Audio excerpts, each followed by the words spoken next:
You're listening to Passions and Prologues, a literary podcast where each week I'll interview an author about a thing they love and how it inspires their work. I'm your host, Adam Sokol, and today's guest is Genevieve Gornichec.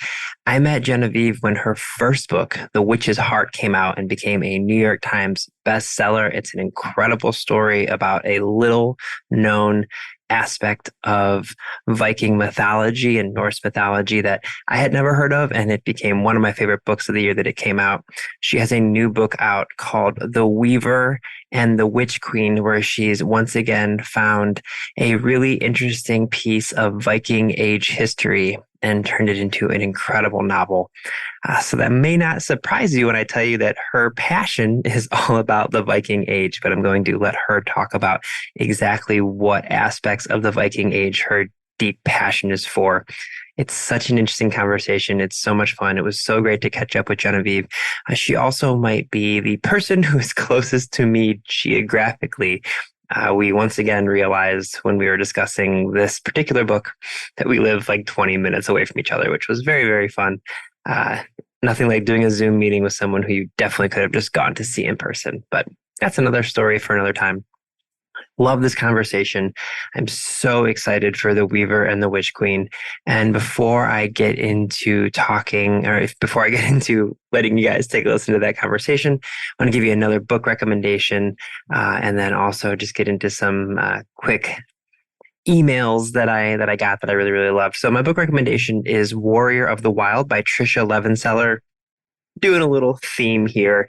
This was Tricia Levenseller's young adult Viking-inspired standalone fantasy. Really great stuff.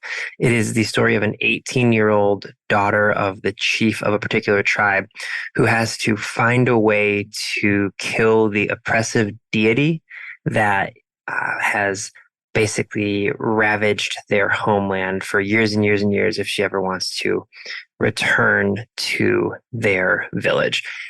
Tricia has written the Daughter of the Pirate King books, which I just adored. Everything she writes is so fun and approachable and fantastic. Highly, highly recommend checking out anything she's written. But if you like this conversation, check out Warrior of the Wild. That's Tricia's Viking book that I think you'll enjoy. As always, you can always reach me at passionsandprologues@gmail.com, or you can find me on TikTok and Instagram at Passions and Prologues. I want to say a quick thank you to Vanessa, who's one of the people who wrote into me, not only for sharing their passion, which I really, really loved, but also she sent me a recipe for a mochi stuffed miso chocolate chip cookie. I haven't made them yet, but I am going to. But that was based off the conversation I had with Jude Atwood a few weeks ago, all about baking. So if you missed that episode, check it out. Jude talks about all of the wonderful things he loves to bake, and I will give you guys a full review of Vanessa's mochi stuffed miso chocolate chip cookies when I finally do make them. Really, really excited about that. As always, for anyone who reaches out to me, lets me know their passions or ask for book recommendations. Anyone who emails me, I randomly give away one bookshop.org gift card every single month. So if you want to shoot me a message to say hi, leave me a review, whatever it is you want to do, you'll be quote unquote entered into one of those. So yeah, that is just about everything. I'm not going to keep you any longer. I am so excited for you all to hear this conversation with Genevieve Gornichec, author of The Weaver and the Witch Queen, on Passions and Prologues.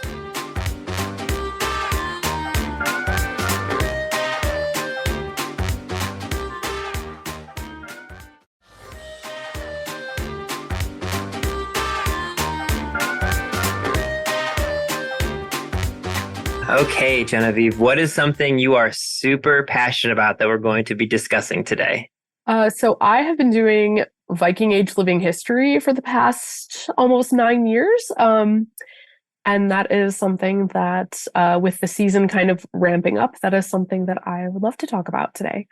Yes. So right before we started recording, we were joking how we briefly touched on this the last time we talked. Genevieve and I talked literally 3 years ago when her first book, The Witch's Heart, came out. And we briefly touched on this, and I was really hoping this was going to be your topic. So for my listeners, can you kind of walk through how you came to discover this passion of yours? So I will make a long story as short as possible. What had happened was I was in college. studying the Viking Age and such. And I had applied for a graduate school at the University of Iceland, and I got into my dream graduate program. And then I couldn't go for a number of reasons, but the big one was financial. And so I was really sad. I was heartbroken. And I decided that I was just going to go buy like a Viking kit off the internet and just go to my local medieval fair, right? And just be like, this is going to make me feel better about not going to graduate school. So as I'm walking around this festival, I keep like having people come into me. Like, sorry. Wow, can you cut that? That was a bad I sure typo, can. verbal typo. I kept having people come up to me and saying things like, "Oh, are you with that group? Oh, are you with that guy's group? Are you with this?" I'm like, "I'm not with the group. There's a group? What group is there?" And finally, I just like happened to pass them, and they like came after me and were like, "Hey, do you want to join our Viking group? We like your outfit." And that was it. That was the end of it, or the beginning of the end, I should say. Yeah. So what, like you kind of mentioned going to like medieval fairs, or I know a lot of people know Renaissance fairs where like there's I actually heard, I don't remember what podcast I was listening to, but they had one of the like Critical Role people on, and he was talking about how he goes to run fairs in two different ways. One is like with his family dressed up and having like the full experience. And then the other version is he goes with his friends and does not dress up and just gets hammered. And so I'm curious from the Viking standpoint, what is different for people who might not know between like Renaissance fair and medieval fairs and different things? Like what would be the difference between what you do and a Renaissance fair? So living history is more like trying to reconstruct a way of life or a craft, or in some cases like combat skills. We're basically like trying to be as authentic as we can possibly be, like in regards to the time period. Whereas like medieval fairs and Renaissance fairs, like you can do whatever you want. Like and more power to you. Like, you know, they're just fun and they're not so focused on historical authenticity. You know, like you could dress up as Ragnar from Vikings and be like a super awesome fantasy Viking. And that's awesome. I've gone to medieval fairs in my Viking kit. And I feel a little bit boring. But it's also a lot more comfortable than like a corset or some of the other things that I could be wearing, which like I do have like a whole Renaissance fair get up just because like, I mean, like that's where I got my start doing this. So I do love me a Renaissance festival. But they're a little bit different than like living history events. Yeah. So what is entailed in a living history event? Like kind of take people through the experience and, you know, the activities and different things that you're doing throughout that process. So at the main living history event that I go to once or twice a year, it's like on a private property. There's public hours for a couple hours on one of the days, but the rest of the time we're kind of just like left to our own devices, right? There's a section for modern camping, but it's mostly primitive camping, like just with your Viking tents, like no technology, no running water, which like, you know, that kind of sucks. But basically it's really nice to just unplug and like just be out there in the middle of nowhere, like just you and a tent and like whatever. For me, it's like I'll work on my crafts. Like I do tablet weaving, which was a way that they could have made like decorative trim for clothing. And like a lot of people do combat. So like there's combat training a couple times. Cooking is a big one. My group really, really loves to cook. And there's like an auction sometimes like for the site, just to like raise the funds, like to maintain the site. And it's just all, I don't know, it's just like, it's a weekend getaway, but like with none of the things that you would expect. Are these sites, are they places that are kind of open year round and you just pick when you are going, or do they have kind of special events or weekends? They have like events and weekends, because a lot of the times they are on somebody's private property. So it's not open like year round. It's just, oh, we're going to prep the site for this event, now the event, and then we're going to tear it down. Yeah. So, yeah. Can you talk to me about the cooking a little bit? I'm super interested. Yes.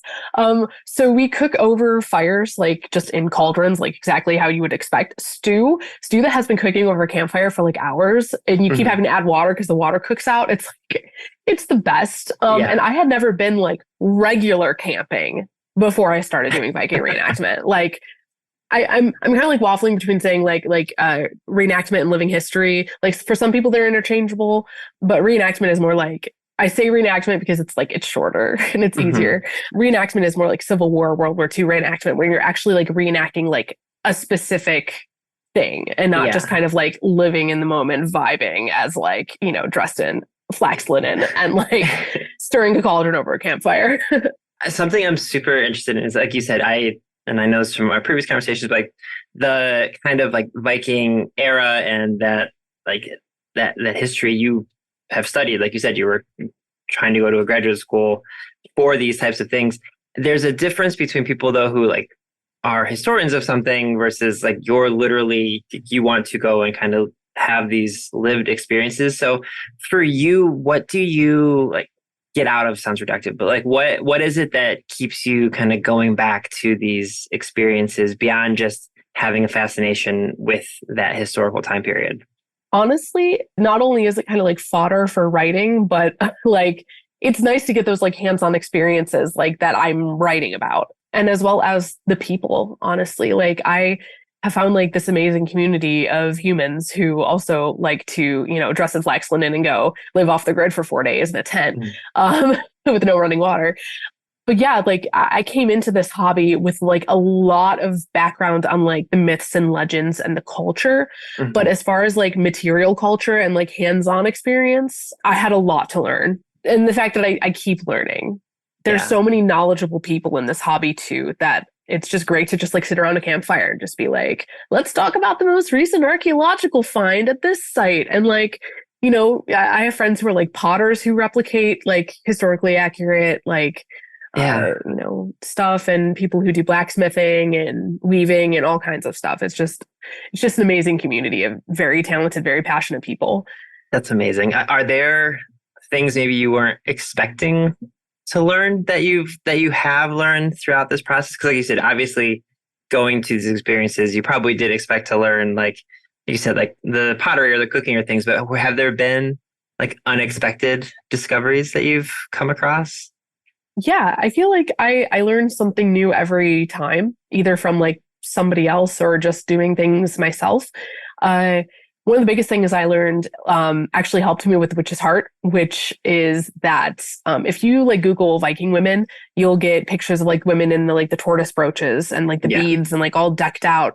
But that kind of thing is not practical. Like I don't think your Hmm. everyday person would have been wearing all of that stuff. And you figure like we have these burial finds that have, they're people totally decked out with all kinds of stuff. But like you figured they were buried in their best. They weren't doing Hmm. housework in all of this stuff. So I actually, when I was revising The Witch's Heart, I actually revised the main character Angrboda like out of her like, all the stuff Yeah. that she was wearing, and just put her in a plain dress, like because who would she be trying to impress? She'd just be like working all day. So Yeah. stuff like that I just did not expect to learn that, and it actually like helped me improve my craft and my story. So Yeah. yeah. I honestly, that's so interesting because you're thinking about the Witch's Heart, like you said, like Angrboda, like for so much of that book and like the myth that surrounds, like she's by herself, like I she's not know. gonna like she's not gonna be, like you said, like decked out in these clothing, and like you said about like the show Vikings, which I also love, but like Yes.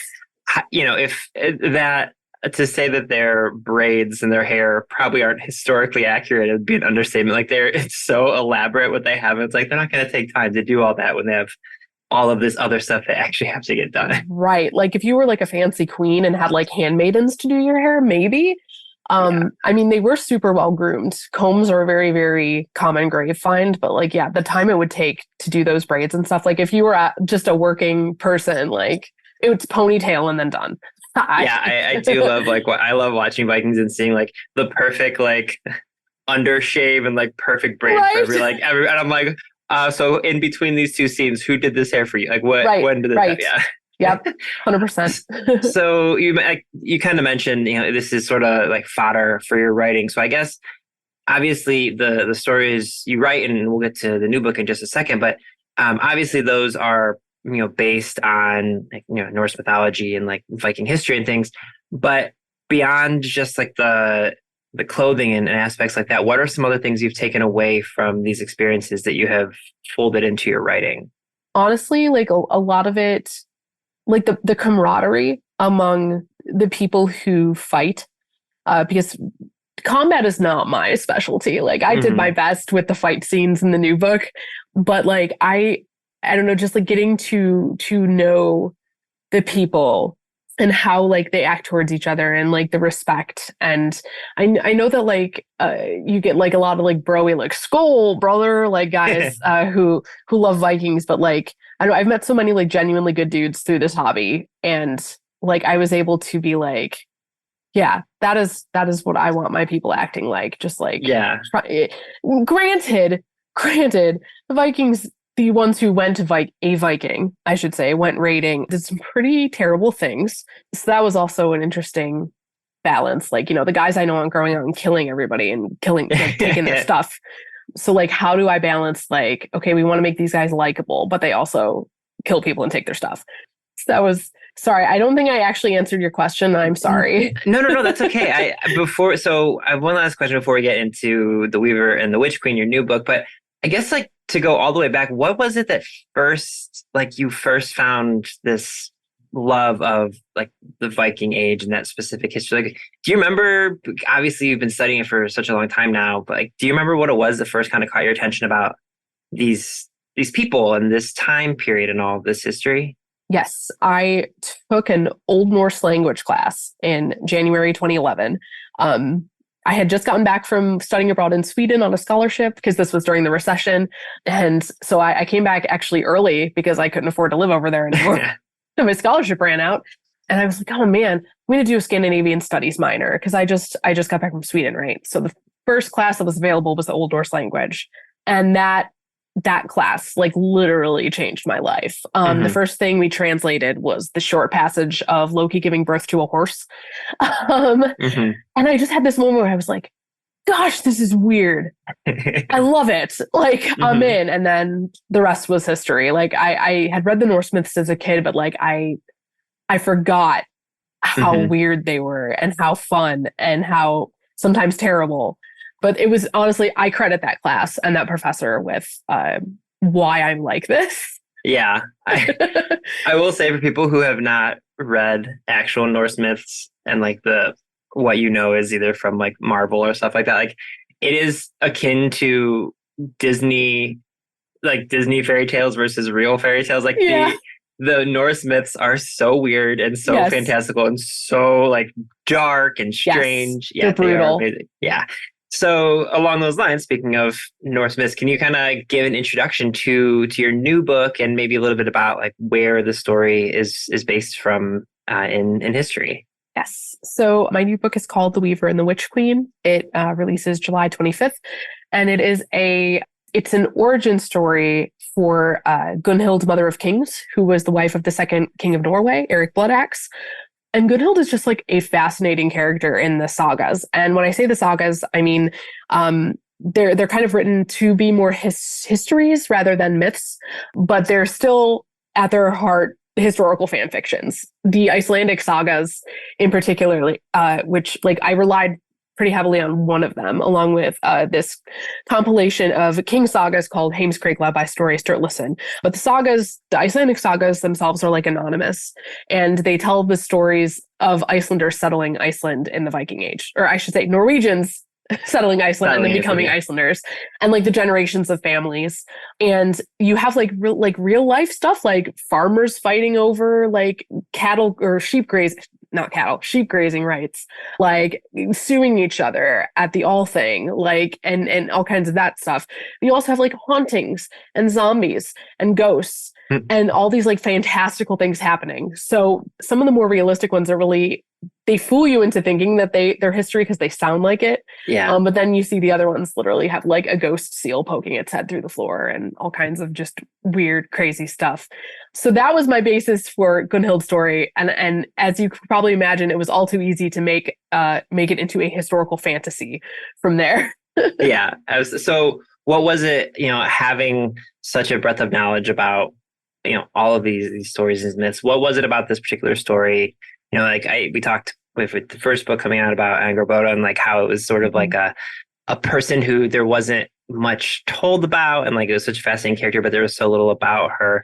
What is it about this particular story that you're like, oh, I want to unpack that more, and I want to like weave my own story out of that? So Gunhild herself, for a woman, she does a lot, like in the sagas, which are mostly concerned with men and what men are doing. And there are women here and there who are like fierce and amazing and like, hit people in the face with bags of silver and are very sassy.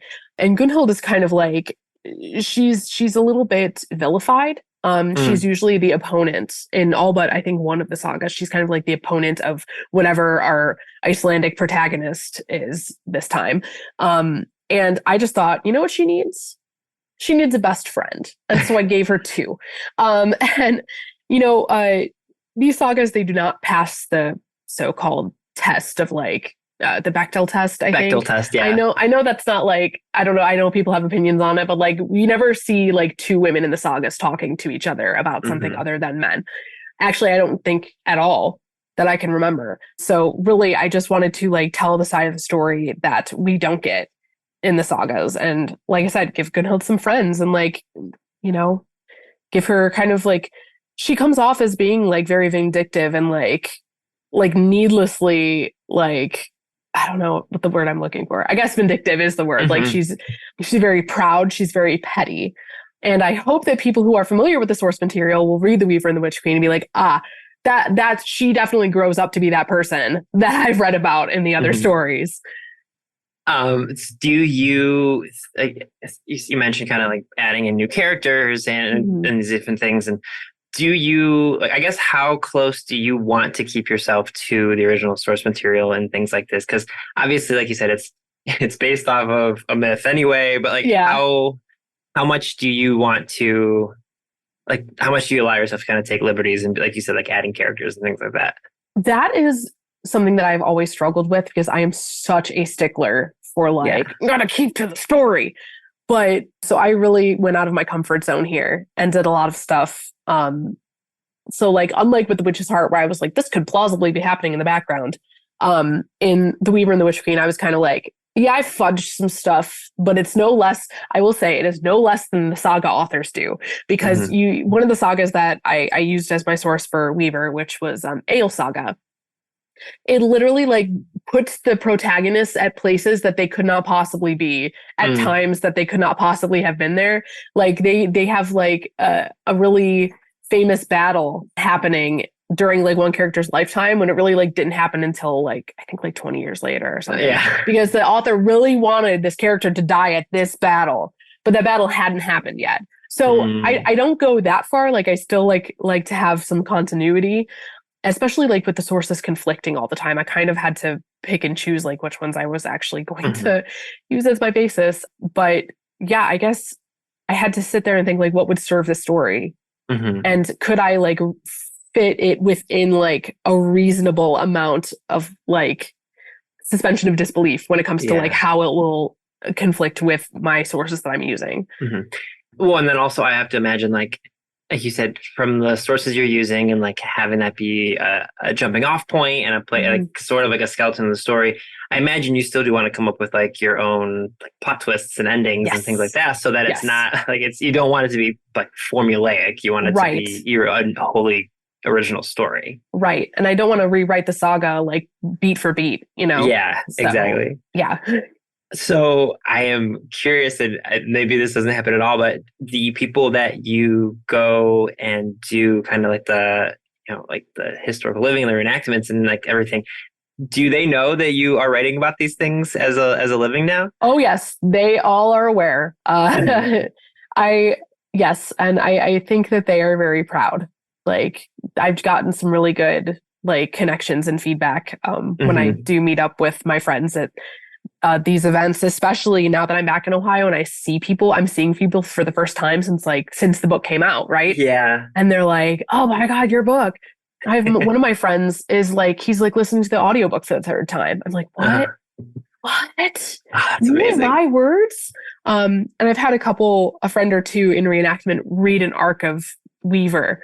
And my one friend was like, I see so many of us, not not I'm not taking people and like putting them in the book, but like she's like, I see like characteristics of like so many of our friends just like put in here, and it's like it's so much fun.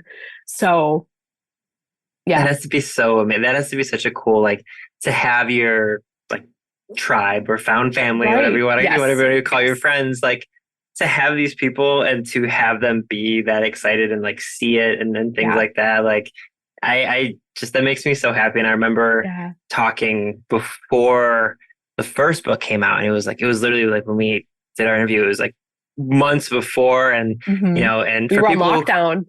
We were on lockdown. Yeah, I know. And Genevieve and I were joking. We're actually recording. I'm not going to give specific places, but we are literally 20 minutes away from each other right now doing this via Zoom.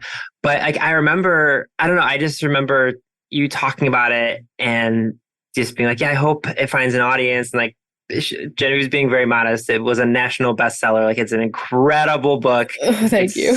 So amazing. And so like, I don't know, to me, it's so cool. I feel like authors a lot of times will write a story, and if it becomes popular, like, yes, they have lots of fans, but they don't get to do what you're doing, which is like have these interactions where there's these shared experiences that are somewhat interconnected to the story itself with your friends. I don't know. This isn't even a question. It just has to be such a cool experience. It is really cool. And also like the same friend was like, well, that's why you wanted to use some of my duck silk from the Osterberg find. And I was like, yeah, because I kind of wrote it into the book. Like at one point, one of the characters wears a dress with duck patterned silk on it, which is historically plausible.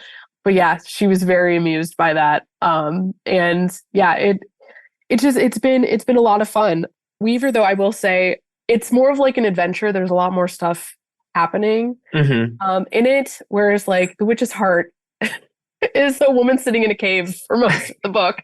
But it's okay. You're being modest now. Yes, she's sitting in the cave for most of the book, and yes, it's like, what is it? Thousands of years, hundreds of years. I'm trying to. It's a like lot of years. That's a lot of years. A lot of time. But it's so interesting and so fast that you're being very modest. I have one more question about the book, real quick. Like for people who have not seen, the cover is so cool on the new book. Like, did you have any for Weaver? Yeah. How it's like, it literally looks like it is woven together. Like, did you, I know most people don't usually, but like, did you have any say in how that turned out? I had input. I was asked again, like what I wanted, didn't want. And I said, here's what I want. Here's what I don't want. I'm like, if you're going to be really detailed on the costuming, I probably will have something to say about it. Yeah. So I think that's why they went a little bit more simple, but I think they knocked it out of the park again. It is. It's so cool. And for people, obviously the book link will be in the show notes of the story. But like, I remember like it's just so, it's so striking because it literally looks like it is woven together. That's apropos of nothing. I wanted to give that a shout out too. I always end every conversation by having the author who comes on do a recommendation of any kind. It can be a book. It can be, I've had people say, go for a walk. I've had people say like, bake this specific pie. What is just something you want to recommend to my listeners that you think more people should know about?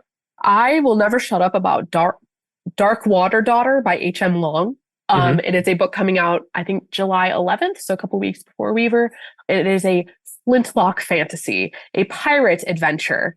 So if you want like Pirates of the Caribbean, but make it winter, that's what this book is. The magic system is super unique. I was a big fan, and I've read this author's other works. Like she debuted the same year I did with her Hall of Smoke series.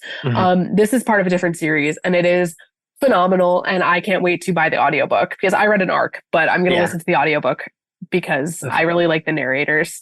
And literally in the author's TikTok, she posted like, if you like Commodore Norrington all grimed up from the second Pirates movie, if this is your thing, you're going to like this book. And co-signed, retweets, 100%. Oh man. So I really liked it. And so I'm recommending it to everybody if you like fantasy and pirates. Yep. Just like if someone says, hey, this is a book about Vikings, I'm like, say less, I'm good. I'm going to read it. Same thing with pirates. I'm like you. Anything like piratey, I'm just like, yep, give me that. That sounds amazing. I'm in. Oh, that's fantastic. Well, Genevieve, like I told you before we started recording, I was so excited when your name came across my email. I remember like, this is one of my favorite types of conversations to have, is with someone I got to talk to like years ago. And so it was an absolute blast. Thank you so much for joining me today. Thank you.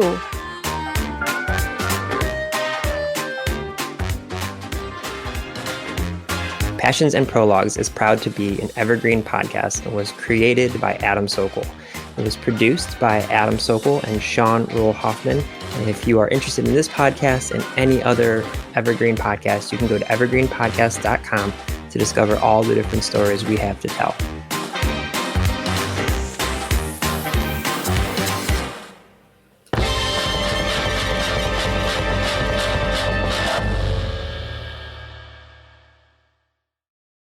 Hi, my name is Sarah, and I want to tell you about my podcast called Can I Offer You Some Feedback? I'm a business consultant and executive coach with over 20 years experience in change management, leadership development, and naturally providing feedback to high performers. My podcast is for those of you who have a complicated relationship with feedback, whether giving, receiving, avoiding, or seeking. Feedback is essential for our development. In each episode, you'll hear from real people across industries with their ideas, perspectives, and best practices on feedback. I'll also be sharing business bites with you, simple explanations of organizational tools, management techniques, and leadership philosophies that will help you and your businesses thrive. You can listen to Can I Offer You Some Feedback on your favorite podcast app or learn more at evergreenpodcasts.com.